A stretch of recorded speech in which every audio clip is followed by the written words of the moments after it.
ভিলেজভূত.com YouTube চ্যানেলে আপনাদের স্বাগত জানাচ্ছি আমি আকাশ। আশা করি সবাই ভালো আছেন এবং ভালোর দলে আছেন। আমিও ভালো আছি এবং ভালোর দলে আছি। আর ভালো থাকার কারণেই আজকে আপনাদের জন্য নিয়ে এসেছি একটি হাড় হিম করা ভূতের গল্প। গল্পের নাম সুন্দরবনের অভিশাপ। গল্পটা শুরু করার আগে আপনারা যারা আমার চ্যানেলে নতুন আছেন সবাই আগে চ্যানেলটা সাবস্ক্রাইব করে রাখুন। যাই হোক, গল্পটি শুরু করা যাক। সুন্দরবনের গহীন লোনা জল আর শ্বাসমূলের গোলকধাঁধায় লুকিয়ে আছে এমন কিছু রহস্য যা মানুষের কল্পনাকেও হার মানায়। আকাশ আর রাজ দুই বন্ধু, পেশায় ডকুমেন্টারি মেকার। তারা সুন্দরবনের এমন এক নিষিদ্ধ দ্বীপের খোঁজে বেরিয়েছিল যার অস্তিত্ব সরকারি মানচিত্রেও নেই। বনজীবীদের মুখে শোনা যায় সেই দ্বীপের নাম রক্তমুখী। লোককথায় আছে যে পূর্ণিমার রাতে সেই দ্বীপের চারপাশের জল লাল হয়ে যায় এবং মৃতেরা সেখান থেকে উঠে আসে জ্যান্ত মানুষের সন্ধানে। আকাশ আর রাজ যখন ছোট একটা ডিঙ্গি নৌকা নিয়ে বনের ভেতর দিয়ে যাচ্ছিল তখন চারপাশটা অস্বাভাবিক রকমের নিস্তব্ধ হয়ে এলো।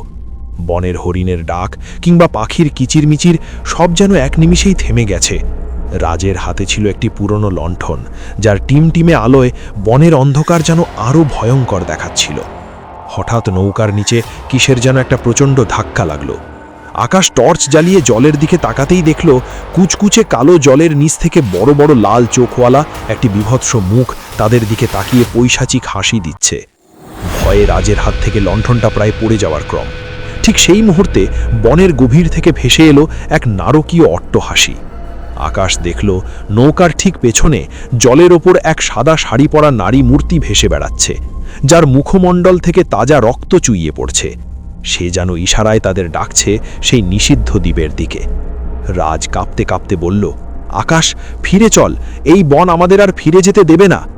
কিন্তু পেছনে তাকিয়ে তারা দেখল যে পথ দিয়ে তারা এসেছিল সেখানে এখন কেবল ঘন কুয়াশা আর মৃত মানুষের হাড়গোড় ভেসে বেড়াচ্ছে। সুন্দরবনের অভিশাপ আকাশ আর রাজকে ঘিরে ফেলেছে। আকাশ নৌকার হাল শক্ত করে ধরে রাখার চেষ্টা করছিল, কিন্তু জলের নিচের সেই অদৃশ্য শক্তিটা নৌকাটিকে বারবার পালের মরণ ফাঁদে টেনে নিয়ে যাচ্ছিল। রাজের হাতে থাকা লণ্ঠনটা এখন নিভু নিভু। সে কাঁপা কাঁপা গলায় বলল, আকাশ, ওই দেখ, জলের ওপরে ওগুলো কি ভাসছে। আকাশ টর্চের আলো ফেলতেই দেখল শত শত মানুষের কাটা হাত জলের ওপর খাড়া হয়ে আছে, যেন তারা নৌকার ওপর থাকা জ্যান্ত মানুষ দুটিকে ছুঁতে চায়। হঠাৎ এক প্রচণ্ড ঝটকায় নৌকাটি থমকে গেল। রাজ দেখল একটি বিভৎস পচা গলা হাত নৌকার কিনারা খামচে ধরেছে। হাতটির নখগুলো অস্বাভাবিক লম্বা আর কালচে। আকাশ তার সাথে থাকা ধারালো দা দিয়ে হাতটির উপর কোপ মারল, কিন্তু আশ্চর্যের বিষয় হলো হাতটি কাটার বদলে সেখান থেকে কালো ধোঁয়া বেরোতে শুরু করল এবং এক বিকট যন্ত্রণার চিৎকার বনের নিস্তব্ধতা চিরে দিল। রাজ দেখল নৌকার চারপাশ দিয়ে এখন সেই রক্তমাখা সাদা শাড়ি পরা পিশাচিরা সারিবদ্ধভাবে দাঁড়িয়ে তাদের দিকে তাকিয়ে আছে। তাদের চোখ থেকে আগুনের মতো লাল আলো বেরোচ্ছে। আকাশ, ওরা আমাদের চারপাশ থেকে ঘিরে ফেলেছে, রাজ চিৎকার করে উঠল। আকাশ দেখল কুয়াশা ভেদ করে সামনে একটি পুরনো জরাজীর্ণ জেটি দেখা যাচ্ছে। জেটির উপর দাঁড়িয়ে আছে একটি ছায়া মূর্তি, যার হাতে একটি জ্বলন্ত মশাল। মূর্তিটি কোনো মানুষের নয়, কারণ তার পা দুটো উল্টো দিকে ঘোরানো। রাজ বুঝতে পারল তারা হয়তো সেই রক্তমুখী দ্বীপের সীমানায় পৌঁছে গেছে। আকাশ সর্বশক্তি দিয়ে লগি ঠেলে নৌকাটিকে জেটির দিকে নিয়ে যাওয়ার চেষ্টা করছে, কিন্তু জলের নিচ থেকে উঠে আসা সেই লাল চোখওয়ালা মুখটি এখন নৌকার উপর ঝাঁপিয়ে পড়ার চেষ্টা করছে। রাজের লণ্ঠনটি হঠাৎ দপ করে নিভে গেল এবং পুরো সুন্দরবন এক হাড় হিম করা অন্ধকারে ডুবে গেল। লণ্ঠনটা নিভে যাওয়ার পর আকাশ আর রাজ কয়েক সেকেন্ডের জন্য সম্পূর্ণ অন্ধ হয়ে গেল। চারপাশের লোনা জলের ছলাৎ ছলাৎ শব্দ আর সেই পিশাচিদের ফিসফিসানি ছাড়া আর কিছুই শোনা যাচ্ছিল না। রাজ থরথর করে কাঁপতে কাঁপতে পকেট থেকে দিয়াশলাই বের করার চেষ্টা করছিল, কিন্তু তার হাত এতটাই ঘামছিল যে কাঠিগুলো বারবার ভিজে যাচ্ছিল। হঠাৎ আকাশের মনে হলো তার কানের কাছে কেউ বরফ শীতল নিঃশ্বাস ফেলছে। সে ঝট করে তার টর্চটা আবার জ্বালিয়ে দিল। টর্চের আলো জেটির উপর পড়তেই তারা দেখল সেই উল্টো পাওয়ালা মশালধারী মূর্তিটি অদৃশ্য হয়ে গেছে, কিন্তু জেটির কাঠের পাটাতনে তাজা রক্তের ছাপ রয়ে গেছে, যা বনের গভীরে চলে যাওয়া একটি সরু পথের দিকে নির্দেশ করছে। আকাশ দেখল তাদের নৌকাটি এখন আর জলে ভাসছে না, বরং একগুচ্ছ কালো রঙের শ্বাসমূল নৌকাটিকে আষ্টেপৃষ্টে জড়িয়ে ধরে মাটির দিকে টেনে নিচ্ছে। রাজ চিৎকার করে বলল, আকাশ, নৌকা ছেড়ে দে, জল থেকে ওগুলো উপরে উঠে আসছে। আকাশ আর রাজ মরিয়া হয়ে জেটির উপর লাফিয়ে পড়ল। তারা মাটিতে পা রাখতেই অনুভব করল দ্বীপের মাটি স্বাভাবিক মাটির মতো নয়, এটি যেন মাংসের মতো নরম এবং উষ্ণ। চারপাশ থেকে এক পচা মাংসের গন্ধ ভেসে আসছে। টর্চের আলো বনের ভেতর ফেলতেই রাজের চিৎকার আটকে গেল। সে দেখল বনের গাছগুলোর ডালে ডালে মানুষের কঙ্কাল ঝুলে আছে, আর প্রতিটি কঙ্কালের গলায় সেই সুন্দরবনের জেলেরাই ব্যবহার করে এমন গামছা জড়ানো। হঠাৎ বনের গভীর থেকে একটি ভারী কণ্ঠস্বর ভেসে এলো, কেউ ফিরে যায় না, রক্তমুখী কাউকে ফিরে যেতে দেয় না। আকাশ দেখল তাদের দিকে ধীর পায়ে এগিয়ে আসছে একটি বিশালকার ছায়া, যার শরীর বাঘের মতো দোড়াকাটা, কিন্তু মুখটা একজন বৃদ্ধ মানুষের। রাজ বুঝতে পারল এটি সেই কিংবদন্তির দক্ষিণ রায় নয়, বরং এই দ্বীপের রক্ষক কোনো এক অতৃপ্ত আত্মা। আকাশ রাজের হাত শক্ত করে ধরে বলল, পালা রাজ, বনের ভেতরে ঢোকা ছাড়া আর কোনো পথ নেই। কিন্তু বনের ভেতর ঢুকতেই তারা দেখল সেই সাদা শাড়ি পরা পিশাচিরা এখন গাছের ডালে বসে তাদের জন্য অপেক্ষা করছে। আকাশ আর রাজ বনের ঝোপঝাড় ঠেলে অন্ধের মতো দৌড়াচ্ছিল। পেছনে সেই বাঘের দেহ আর মানুষের মুখওয়ালা দানবটার ভারী পায়ের শব্দ ক্রমেই স্পষ্ট হচ্ছে। বনের গাছগুলো যেন জীবন্ত হয়ে তাদের পথ আটকে ধরছে। হঠাৎ রাজ একটা গর্তে পা মচকে পড়ে গেল। আকাশ তাকে টেনে তোলার জন্য থামতেই দেখল তাদের সামনে বনের একটা পরিষ্কার ফাঁকা জায়গা, যেখানে শত শত জ্বলন্ত লণ্ঠন গাছের ডাল থেকে ঝুলছে। কিন্তু অদ্ভুত বিষয় হলো, লণ্ঠনগুলোর ভেতর কোনো আগুন নেই, বরং সেগুলো জ্বলছে মানুষের মাথার খুলির ভেতরের এক নীলচে আলোয়। রাজ যন্ত্রণায় কাতরাতে কাতরাতে বলল, আকাশ, আমার পা নাড়াতে পারছি না, তুই পালা, আমাকে এখানে ছেড়ে দে। আকাশ দাঁতে দাঁত চেপে বলল, চুপ কর, একসাথে এসেছি, একসাথেই ফিরব। আকাশ রাজকে কাঁধে তোলার চেষ্টা করতেই দেখল গাছের ডালে বসে থাকা সেই সাদা শাড়ি পরা পিশাচিরা এখন নিচে নেমে এসেছে। তারা মাটির উপর দিয়ে সাপের মতো বুক ঘষে তাদের দিকে এগিয়ে আসছে। তাদের নখগুলো যখন মাটিতে ঘষা খাচ্ছে, তখন এক বিকট ক্যাঁচ ক্যাঁচ শব্দ পুরো বনকে নরক বানিয়ে দিচ্ছে। হঠাৎ রাজের পকেটে থাকা সেই দিয়াশলাইয়ের বাক্সটা নিজে থেকেই গরম হয়ে উঠল। আকাশ তাড়াতাড়ি সেটা বের করতেই দেখল বাক্সটা থেকে নীল ধোঁয়া বেরোচ্ছে। ঠিক সেই মুহূর্তে সেই বাঘ মানুষটা বনের অন্ধকার থেকে লাফ দিয়ে তাদের সামনে এসে দাঁড়ালো। তার লাল চোখ দুটো দিয়ে যেন রক্ত ঝরছে। সে গর্জন করে বলল, রক্তমুখীর মাটিতে পা দিয়েছিস যখন, তখন তোদের রক্ত দিয়ে এই লণ্ঠনগুলো জ্বালাতে হবে। আকাশ দেখল পিশাচিরা এখন রাজের একদম কাছে পৌঁছে গেছে। রাজ ভয়ে চোখ বন্ধ করে ফেলল, কিন্তু ঠিক সেই মুহূর্তে বনের ওপর দিয়ে এক ঝাঁক হুতুম প্যাঁচা ডেকে উঠল, এবং আকাশ দেখল সেই ফাঁকা জায়গার মাঝখানে একটা পুরনো মাটির ঢিবি থেকে এক বৃদ্ধ বনজীবী লাঠি হাতে বেরিয়ে এলেন। তার শরীরে কোনো মাংস নেই বললেই চলে, কেবল হাড় আর চামড়া। বৃদ্ধ তার লাঠি দিয়ে মাটিতে এক জোরে আঘাত করতেই এক তীব্র কম্পন শুরু হলো। পিশাচিগুলো আর সেই বাঘ মানুষটা ভয়ে পেছাতে লাগলো। বৃদ্ধ আকাশের দিকে তাকিয়ে গম্ভীর গলায় বললেন, এরা তোদের মায়া দেখাচ্ছে ছোকরা, এই দ্বীপের আসল রাজা এখনো জাগেনি, জলদি আমার সাথে আয়। বৃদ্ধের লাঠির আঘাতে পিশাচগুলো পিছিয়ে গেলেও তাদের হাড় হিম করা ফিসফিসানি থামল না। বৃদ্ধ ইশারায় আকাশ আর রাজকে একটি পুরনো গোলপাতার কুঁড়ে ঘরের দিকে নিয়ে গেলেন। ঘরটির চারপাশে অদ্ভুত এক ধরনের লোনা মাটির গণ্ডি কাটা, যা দেখে মনে হচ্ছে কোনো জাদুকরী সুরক্ষা কবচ। আকাশ রাজকে কাঁধে নিয়ে কোনো মতে ঘরের ভেতর ঢুকল। ঘরের ভেতরটা ধুনোর গন্ধে ম ম করছে, আর এক কোণে ছোট একটি প্রদীপ জ্বলছে। রাজ তার মচকানো পা চেপে ধরে শুয়ে পড়ল। আকাশ বৃদ্ধের দিকে তাকিয়ে প্রশ্ন করল, আপনি কে, আর এই পিশাচগুলোই বা কি চায় আমাদের কাছে? বৃদ্ধ আগুনের দিকে তাকিয়ে শান্ত গলায় বললেন, আমি এই দ্বীপের শেষ জ্যান্ত মানুষ। আমার নাম ফজলু। তোরা যেটিকে রক্তমুখী দ্বীপ বলছিস, এটি আসলে অভিশপ্ত এক কারাগার। এখানে যাদের মৃত্যু হয় তারা কোনো দিন ওপারে যেতে পারে না। ওই যে বাঘ মানুষটা দেখলি, ওটা ছিল এই দ্বীপের আগের শিকারী, যাকে বনের দেবী দণ্ড দিয়েছেন। হঠাৎ কুঁড়ে ঘরের বাঁশের চালে খামচানি শব্দ শোনা গেল। সেই পিশাচিগুলো চালের ওপর দিয়ে দৌড়াচ্ছে। ফজলু বৃদ্ধ তার ঝুলি থেকে কিছু কালো নুন বের করে আগুনের ওপর ছড়িয়ে দিলেন। সাথে সাথে নীল রঙের ধোঁয়া ঘরটি ভরে ফেলল। বৃদ্ধ বললেন, তোদের হাতে থাকা ওই লণ্ঠনটা সাধারণ কিছু নয় রাজ, ওটাই দ্বীপের আত্মার আধার। ওটা নিভে গেলে তোদের অস্তিত্ব নিভে যাবে। আকাশ লক্ষ্য করল ফজলু বৃদ্ধের নিজের ছায়াটা মেঝের ওপর স্থির হয়ে নেই, সেটি যেন আলাদাভাবে নড়াচড়া করছে। রাজ ফিসফিস করে আকাশকে বলল, আকাশ, লোকটার পায়ের দিকে তাকা। আকাশ টর্চের আলো বৃদ্ধের পায়ের ওপর ফেলতেই দেখল বৃদ্ধের কোনো পাই নেই। তার কোমরের নিচ থেকে শরীরটা ধোয়ার মতো মাটির সাথে মিশে আছে। ফজলু বৃদ্ধ হঠাৎ এক বিকট হাসি দিয়ে আকাশের দিকে ফিরলেন। তার মুখটা মুহূর্তের মধ্যে বদলে গিয়ে সেই বাঘ মানুষের মতো হয়ে গেল। তিনি গর্জন করে বললেন, তোদের কি মনে হয়েছিল আমি তোদের বাঁচাতে এসেছি? আমি তোদের কেবল এক জায়গায় বন্দি করতে চেয়েছি, যাতে তোদের রক্ত তাজা থাকে। আকাশ দেখল কুঁড়ে ঘরের দরজাটি নিজে নিজেই বন্ধ হয়ে যাচ্ছে, আর ঘরের দেওয়ালগুলো থেকে রক্ত চুইয়ে পড়ছে।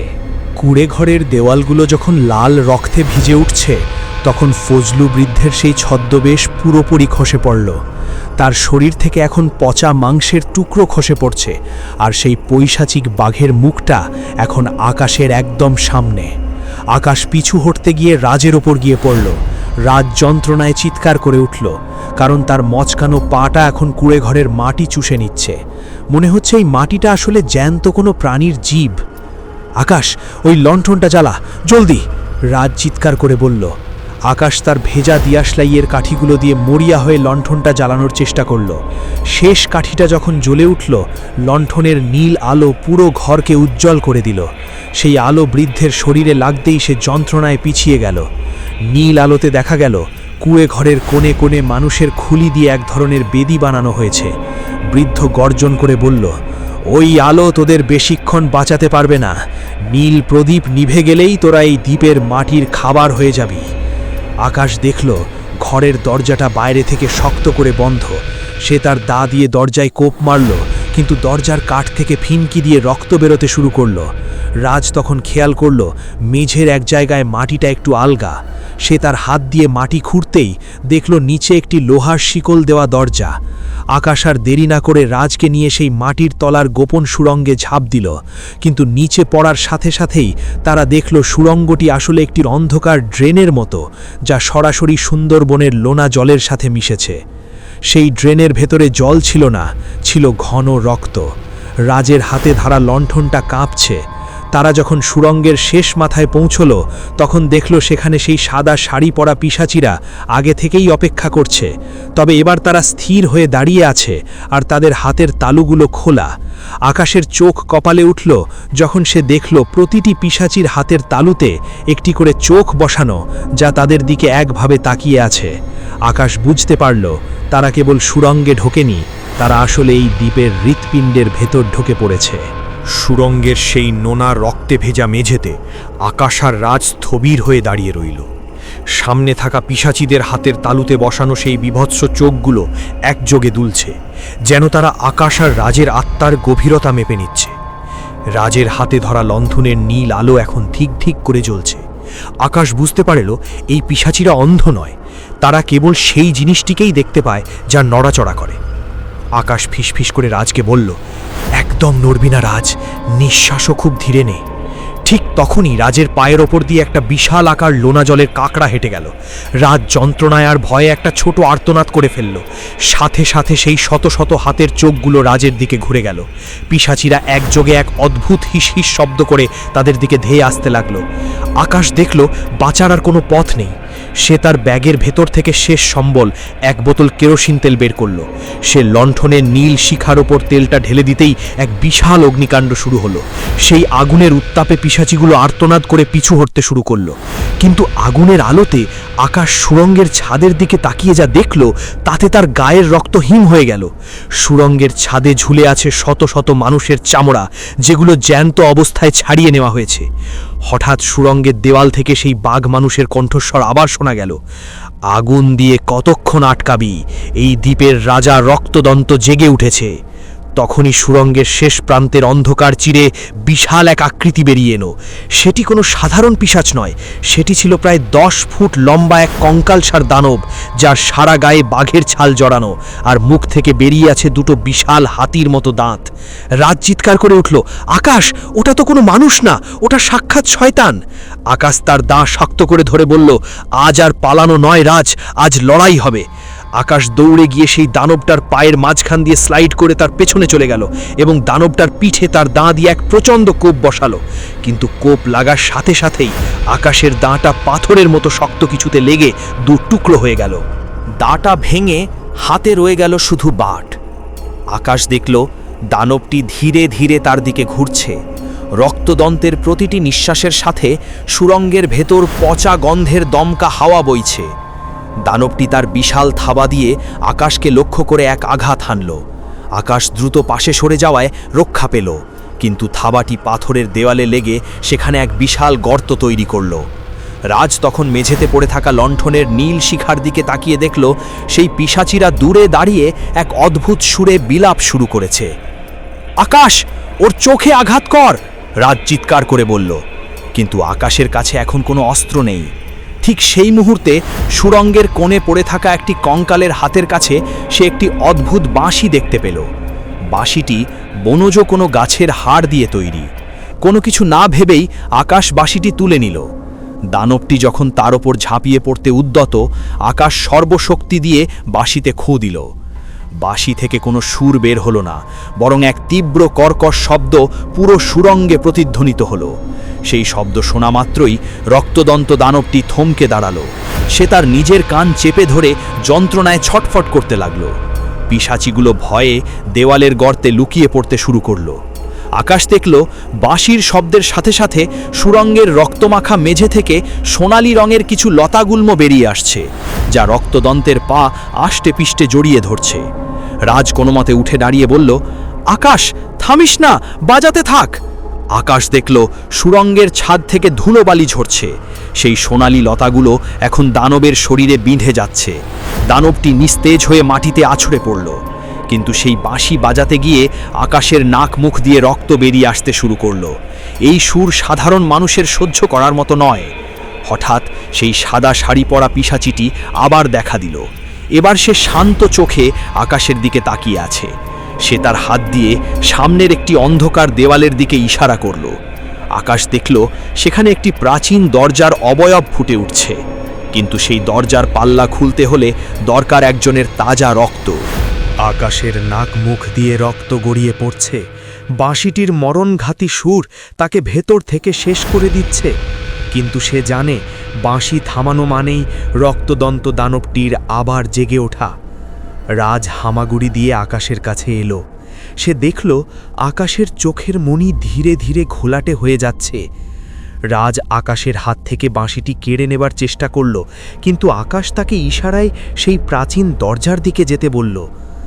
দরজার মাঝখানে একটি পাথরের বাটি বসানো, যেখানে ঠিক মানুষের হাতের তালুর সমান একটি ছাপ আছে।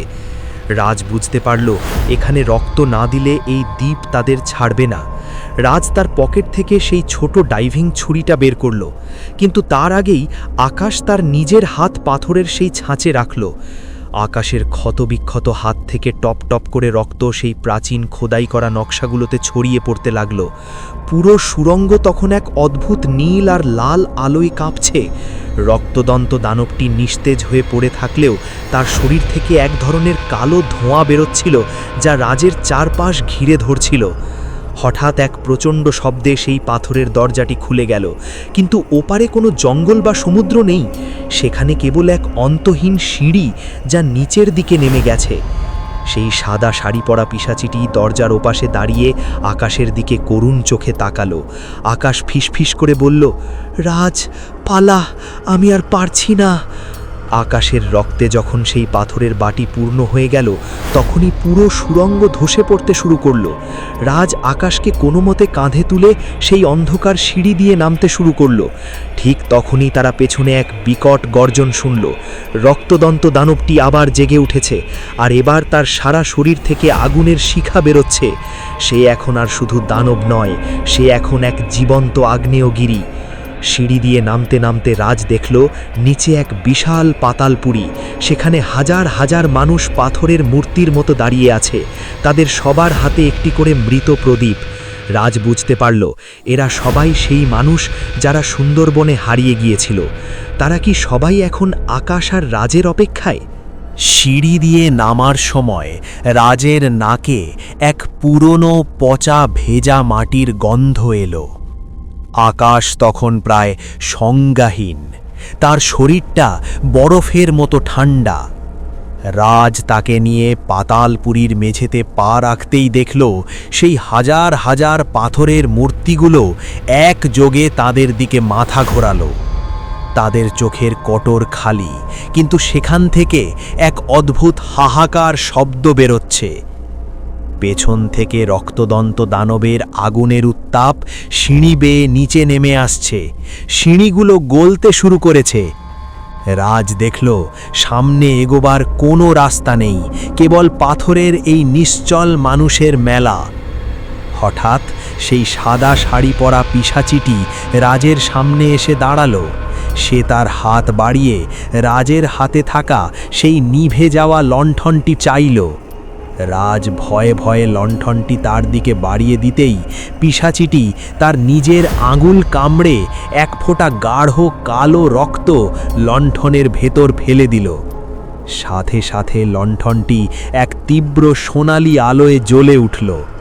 সেই আলো পাথরের মূর্তিদের ওপর পড়তেই তারা প্রাণ ফিরে পেতে শুরু করল। কিন্তু তারা জ্যান্ত মানুষ হিসেবে নয়, বরং ধোঁয়ার মতো একজন যোদ্ধা হিসেবে জেগে উঠল। তারা তাদের হাতের মৃত প্রদীপগুলো আকাশের দিকে তুলে ধরল। পুরো পাতালপুরী এখন এক স্বর্গীয় কিন্তু ভয়ঙ্কর আলোয় উদ্ভাসিত।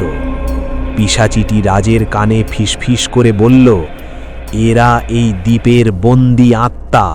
এদের মুক্তি দিতে হলে ওই আগুনের দানবকে এই আলোর বৃত্তে আনতে হবে।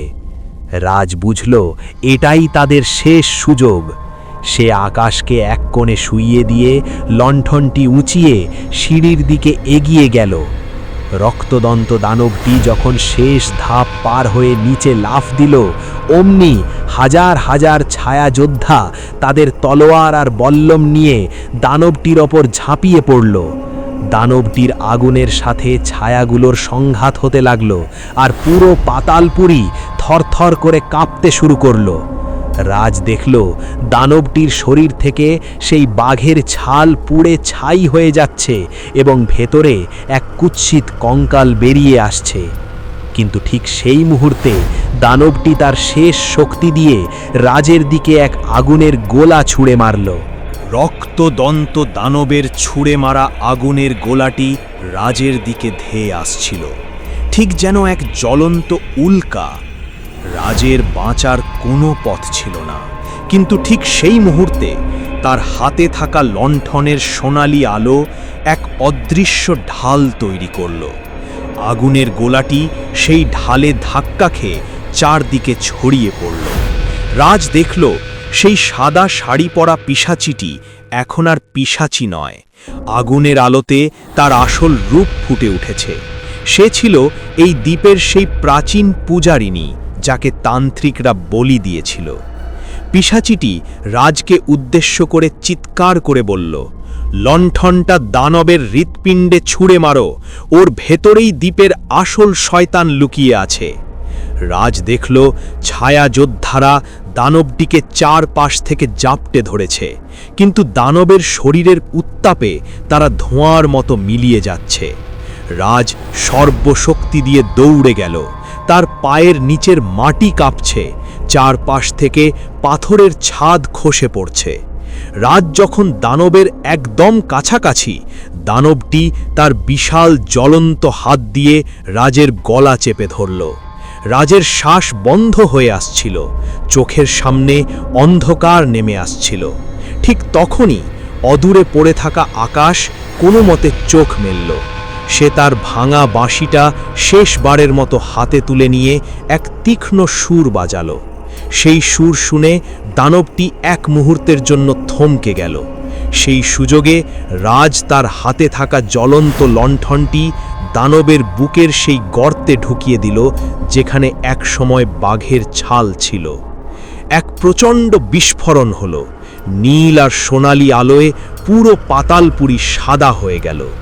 রাজ দেখল রক্তদন্ত দানবটি আগুনের বদলে এখন শান্ত নীল ধোঁয়ায় পরিণত হচ্ছে। সেই হাজার হাজার ছায়া যোদ্ধা এবং পিশাচিটি একে একে আকাশের দিকে মিলিয়ে যেতে লাগল। তাদের মুখে তখন এক প্রশান্তির হাসি, কিন্তু বিস্ফোরণের ধাক্কায় পাতালপুরীর ছাদ ধসে পড়তে শুরু করল। রাজ আকাশকে জপটে ধরল। তাদের ওপর বিশাল এক পাথরের চাই নেমে আসছিল। রাজ শেষবারের মতো ভাবল, আমরা কি তবে এই মাটির নিচেই মিশে যাব? বিশাল এক পাথরের চাই যখন আকাশ আর রাজের ঠিক ওপরে, ঠিক তখনই সেই সোনালি লণ্ঠনের শেষ শিখাটি ফেটে গিয়ে এক বিশাল জলীয় বুদবুদ তৈরি করল। রাজ চোখ বন্ধ করে নিয়েছিল, কিন্তু মৃত্যুর বদলে সে অনুভব করল এক অদ্ভুত শীতলতা। সে চোখ মেলে দেখল তারা মাটির নিচে চাপা পড়েনি, বরং পাতালপুরীর মেঝে ফেটে নিচের লোনা জল তীব্র বেগে ওপরের দিকে উঠে আসছে। সেই জলের স্রোত তাদের ভাসিয়ে নিয়ে যাচ্ছে এক অন্ধকার সুড়ঙ্গের ভেতর দিয়ে। আকাশের জ্ঞান তখনও ফেরেনি। রাজ এক হাতে আকাশকে জাপটে ধরে আর অন্য হাতে সুড়ঙ্গের দেওয়াল ধরার চেষ্টা করছিল। হঠাৎ সুড়ঙ্গের শেষ মাথায় এক চিলতে রূপালী আলো দেখা গেল। রাজ বুঝল তারা সমুদ্রের কোনো গোপন খাড়ির দিকে যাচ্ছে, কিন্তু বিপদ তখনও কাটেনি। জলের নিচে রাজ দেখতে পেল সেই হাজার হাজার মানুষের কঙ্কাল, যারা বছরের পর বছর ধরে এই লোনা জলে ডুবেছিল। তাদের হাড়গুলো এখন জীবন্ত হয়ে রাজের পা টেনে ধরার চেষ্টা করছে। ছাড় আমাদের, আমাদের যেতে দে! রাজ জলের নিচেই চিৎকার করার চেষ্টা করল, কিন্তু নোনা জল তার মুখে ঢুকে গেল। ঠিক তখনই জলের ভেতর থেকে একটা বিশাল ছায়া এগিয়ে আসতে লাগলো। রাজ ভাবল হয়তো রক্তদন্ত আবার ফিরে এসেছে, কিন্তু না, এবার যা দেখল তাতে রাজের পিলে চমকে গেল। সেটি একটি বিশালাকার কুমির, কিন্তু তার পিঠের ওপর বসে আছে সেই সাদা শাড়ি পরা পিশাচিটি, যার রূপ এখন দেবীর মতো শান্ত। কুমিরটি রাজ আর আকাশকে তার পিঠে তুলে নিল। পিশাচিটি রাজের কপালে হাত ছোঁয়ানো মাত্রই রাজের সমস্ত ক্লান্তি আর ভয় ধুয়ে গেল। সে ইশারায় দেখালো সুড়ঙ্গের ওপরের দিকে। কুমিরটি তীব্র গতিতে ওপরের দিকে উঠতে লাগলো। রাজ দেখল তারা সুন্দরবনের সেই পরিচিত ম্যানগ্রোভ বনের শিকড়গুলোর নিচে চলে এসেছে, কিন্তু যখন তারা জলের ওপর মাথা তুলল, রাজ দেখল আকাশটা রক্তবর্ণ হয়ে আছে। আকাশে একটা নয়, বরং তিনটে চাঁদ দেখা যাচ্ছে। রাজ শিউরে উঠে ভাবল, আমরা কি তবে আমাদের পৃথিবীতে ফিরিনি? এটা কোন জগৎ? রাজ দেখল তাদের বহনকারী সেই বিশাল কুমিরটি তীরের কাছে এসে মিলিয়ে গেল। সে কোনো মতে আকাশকে টেনে ডাঙায় তুলল। আকাশ ধীরে ধীরে চোখ মেলল, কিন্তু তার চোখের মণি এখন আর কালো নয়, বরং টকটকে লাল। সে উঠে দাঁড়িয়ে আকাশের দিকে তাকিয়ে রইল। রাজ কাঁপা গলায় ডাকল, আকাশ, তুই ঠিক আছিস তো? আকাশ কোনো উত্তর দিল না, শুধু হাত তুলে আকাশের সেই তিনটে চাঁদের দিকে ইশারা করল। রাজ খেয়াল করল এই বনের গাছগুলো নড়াচড়া করছে না, বরং তারা একে অপরের সাথে ফিসফিস করে কথা বলছে। বনের বাতাস থেকে লোনা গন্ধ উধাও, সেখানে এখন এক ধরনের কড়া তামাক আর পোড়া মাংসের গন্ধ। হঠাৎ ঝোপঝাড়ের ভেতর থেকে একদল অদ্ভুত জীব বেরিয়ে এলো। তাদের দেহ মানুষের মতো, কিন্তু মাথাগুলো বিভিন্ন সামুদ্রিক প্রাণীর। কারো মাথা কাঁকড়ার মতো, কারো আবার হাঙরের মতো। তাদের হাতে তামাটে রঙের বল্লম। আকাশ হঠাৎ গর্জন করে উঠল, যা কোনো মানুষের কণ্ঠস্বরের মতো শোনালো না। সে সেই জীবগুলোর দিকে এগিয়ে যেতেই তারা ভয়ে ছিটকে গেল এবং মাটিতে হাঁটু গেড়ে বসে পড়ল। রাজ অবাক হয়ে দেখল এই অদ্ভুত জগতের বাসিন্দারা আকাশকে তাদের রাজা হিসাবে মান্য করছে। ঠিক তখনই বনের ভেতর থেকে এক নারী মূর্তি বেরিয়ে এলো, যার অর্ধেক শরীর বাঘের আর অর্ধেক মানুষের। সে রাজের সামনে এসে দাঁড়ালো এবং মানুষের ভাষায় বলল, তুমি যা নিয়ে এসেছ তা এই জগতের নয়। তোমার বন্ধু এখন আর তোমার বন্ধু নেই, সে এখন রক্তমুখী দ্বীপের সেই আদিম সত্তার বাহক।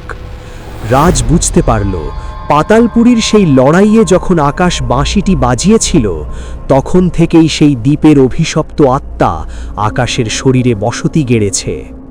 ওই নারী বাঘটি রাজকে সতর্ক করে দিল, যদি আজ রাতের 3 চাঁদ এক সরল রেখায় আসে, তবে আকাশ চিরকালের জন্য এই অন্ধকার জগতের বন্দী হয়ে যাবে। তাকে ফেরাতে হলে তোমাকে সেই অভিশপ্ত বাঁশিটি আবার খুঁজে বের করতে হবে, যা এইমাত্র জলের অতলে হারিয়ে গেছে। আকাশ এখন সেই পাথরের বেদিতে বসে আছে। তার চারপাশ ঘিরে সেই সামুদ্রিক মুন্ডুওয়ালা দানবগুলো এক বীভৎস নাচ নাচছে। আকাশের শরীর থেকে কালো ধোঁয়া বের হচ্ছে, আর তার হাতের নখগুলো অস্বাভাবিক লম্বা হয়ে যাচ্ছে। রাজ ঝোপের আড়ালে দাঁড়িয়ে দেখছিল তার প্রাণের বন্ধু কিভাবে এক দানবে পরিণত হচ্ছে। নারী বাঘটি রাজের কানে ফিসফিস করে বলল, চাঁদ 3টি এক হতে আর মাত্র কয়েক মুহূর্ত বাকি। লোনা জলের তলায় ডুব দাও রাজ, সেখানেই পড়ে আছে সেই হাড়ের বাঁশি, ওটিই আকাশের আত্মাকে ফিরিয়ে আনতে পারে। রাজ কোনো চিন্তা না করেই সেই রক্তবর্ণ লোনা জলে ঝাঁপ দিল। জলের নিচে কোনো অন্ধকার নেই, বরং প্রতিটি পাথরের খাঁজে মরা মানুষের চোখ জ্বলজ্বল করছে। রাজ দেখতে পেল অনেক গভীরে সেই সাদা হাড়ের বাঁশিটি একটি বিশালাকার অক্টোপাসের সুরের ভেতর আটকে আছে। রাজের দম ফুরিয়ে আসছিল, কিন্তু সে জানত এটাই শেষ সুযোগ। সে তার পকেট থেকে সেই ডাইভিং ছুরিটা বের করে অক্টোপাসের গায়ে এক প্রচণ্ড আঘাত করল। জল কালো রক্তে ভরে গেল। রাজ কোনো মতে বাঁশিটি ছিনিয়ে নিয়ে উপরে উঠে এলো। ডাঙায় উঠেই রাজ দেখল আকাশে 3টি চাঁদ প্রায় মিলেমিশে এক হয়ে গেছে। আকাশ এখন পুরোপুরি এক দানবীয় রূপে গর্জন করছে। রাজ দৌড়ে আকাশের সামনে গিয়ে দাঁড়ালো। দানবগুলো রাজকে আক্রমণ করতে এলেই আকাশ এক ইশারায় তাদের থামিয়ে দিল। তার লাল চোখ দিয়ে রাজের দিকে তাকিয়ে এক পৈশাচিক হাসিতে সে বলল, রাজ, তুইও আমার সাথে এই জগতের রাজা হয়ে যা। এখানে মৃত্যু নেই, শুধু শক্তি। রাজ কাঁপা হাতে বাঁশিটি ঠোঁটে ছোঁয়ালো, কিন্তু এবার সে কোনো কর্কশ সুর নয়, বরং তাদের ছোটবেলার এক প্রিয় গানের সুর বাজানোর চেষ্টা করল। সুরটা যখনই বনের বাতাসে ছড়িয়ে পড়ল, আকাশের শরীরে সেই কালো ধোঁয়াগুলো যন্ত্রণায় ছটফট করতে শুরু করল। আকাশের লাল চোখের মণি ধীরে ধীরে স্বাভাবিক হতে লাগলো। সে তার মাথা চেপে ধরে চিৎকার করে উঠল, রাজ, আমাকে মেরে ফেল, আমি নিজেকে আর সামলাতে পারছি না। রাজ দেখল আকাশের শরীর থেকে সেই আদিম সত্তাটি বের হয়ে আসার জন্য আকাশকে ভেতর থেকে ছিঁড়ে ফেলছে। আকাশের শরীর থেকে সেই কালো ধোঁয়াগুলো আগুনের লেলিহান শিখার মতো বেরোচ্ছিল। রাজের চোখের সামনেই আকাশের ত্বক ফেটে রক্তিম আলো ঠিকরে বেরোচ্ছে। রাজ থামল না। সে তার জীবনের সমস্ত আবেগ দিয়ে সেই হাড়ের বাঁশিতে শেষ সুরটি তুলল। সেই সুরে কোনো জাদু ছিল না, ছিল নিখাদ বন্ধুত্বের টান। হঠাৎ পুরো বন কেঁপে এক বিকট বিস্ফোরণ হলো এবং আকাশ ছিটকে অনেক দূরে গিয়ে পড়ল। আকাশের শরীর থেকে সেই আদিম সত্তাটি এক কুৎসিত কালো ছায়ার মতো বেরিয়ে এসে রাজের দিকে ঝাঁপিয়ে পড়তে চাইল, কিন্তু ঠিক সেই মুহূর্তে সেই নারী বাঘটি তার উপর ঝাঁপিয়ে পড়ে ছায়াটিকে কামড়ে ধরল। রাজ দেখল 3টে চাঁদ এক হওয়ার সাথে সাথে পুরো আকাশ নীল হয়ে গেল এবং এক প্রচণ্ড ঝোড়ো হাওয়া তাদের দুজনকে সেই রক্তিম জগৎ থেকে উড়িয়ে নিয়ে গেল। রাজ যখন চোখ মেলল, সে দেখল সে সুন্দরবনের একদম কিনারায় এক জেলে নৌকায় শুয়ে আছে। তার পাশে আকাশ নিথর হয়ে পড়ে আছে। রাজ পাগলের মতো আকাশকে ডাকতে লাগল, আকাশ, কথা বল ভাই, আমরা ফিরে এসেছি। আকাশ ধীরে ধীরে চোখ মেলল। তার চোখের সেই লাল আভা নেই, সে এখন সম্পূর্ণ স্বাভাবিক। সে রাজের হাত শক্ত করে ধরে ফিসফিস করে বলল, আমরা কি সত্যি বেঁচে আছি? জেলেরা জানালো তাদের দুজনকে ভাসমান অবস্থায় সুন্দরবনের এক নিষিদ্ধ খাড়ির মুখ থেকে উদ্ধার করা হয়েছে। রাজ তার পকেটে হাত দিয়ে দেখল সেই হাড়ের বাঁশিটি এখন কেবল এক টুকরো সাধারণ কাঠ হয়ে গেছে। তারা যখন লোকালয়ের দিকে ফিরছিল, রাজ পেছনে তাকিয়ে দেখল সুন্দরবনের গহীন অরণ্য যেন কুয়াশায় ঢাকা পড়ে যাচ্ছে। হঠাৎ কুয়াশার ভেতরে সে দেখতে পেল সেই সাদা শাড়ি পরা নারীটি দাঁড়িয়ে হাত নাড়ছে। সে এখন মুক্ত। 1 বছর পর আকাশ আর রাজ এখন স্বাভাবিক জীবনে ফিরে এসেছে। কিন্তু আজও বৃষ্টির রাতে যখন তারা লোনা জলের গন্ধ পায়, তাদের বুক কেঁপে ওঠে। আকাশের হাতের সেই নখের দাগগুলো আজও মোছেনি। একদিন রাজ ডাইনিং টেবিলে বসে খবরের কাগজ পড়ছিল। সেখানে একটি ছোট্ট খবর দেখে তার হাত থেকে চায়ের কাপটি পড়ে গেল।